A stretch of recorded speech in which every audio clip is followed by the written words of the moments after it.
முட்டைகோசு பட்டாணி போட்டு ஒரு பொரியல் பண்ண போகிறோமா. கடுகு போட்டிருக்கேன். சாம்பார் வெங்காயம்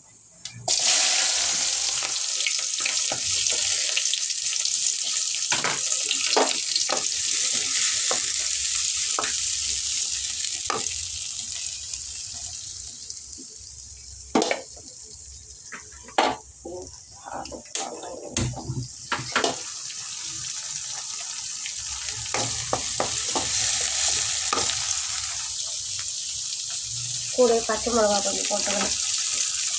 நான் 4 பச்சை மிளகா எடுத்துருக்கேன்.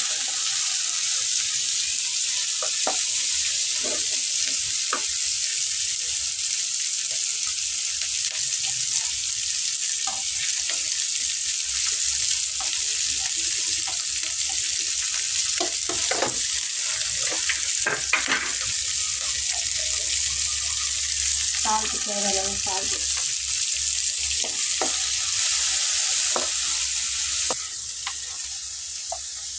தக்காளி ஒரு தக்காளி சின்ன தக்காளி அரைச்சி போட்டு வச்சுருக்கேன்.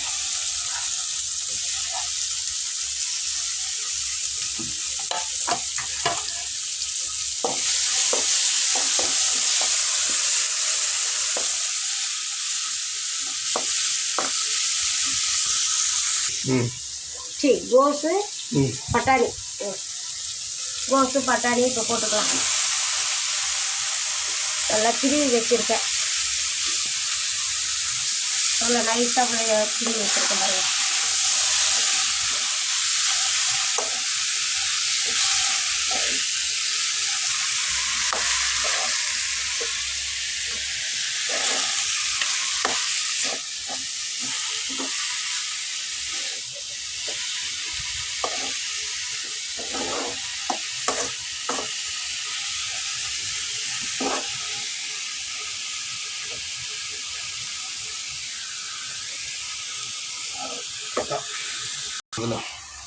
தேங்காய் திருவி வச்சுருக்கேன்.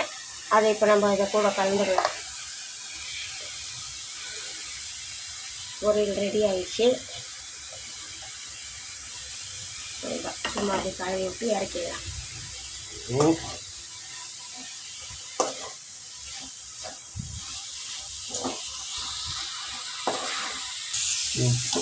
வேறுமா ரெடி ஆகிடுச்சு.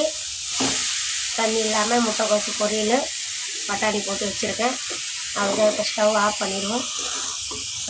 நல்லா இருக்குது பாருங்கள். இந்த வீடியோ உங்களுக்கு பிடிச்சிருந்தா உங்கள் வீட்டில் நீங்களே ட்ரை பண்ணி பாருங்கள். லைக் பண்ணி கமெண்ட் பண்ணி ஷேர் பண்ணுங்கள். பிடிச்சிருந்தா மட்டும் சப்ஸ்கிரைப் பண்ணிட்டு போங்க. பாய். டிங் டிங்.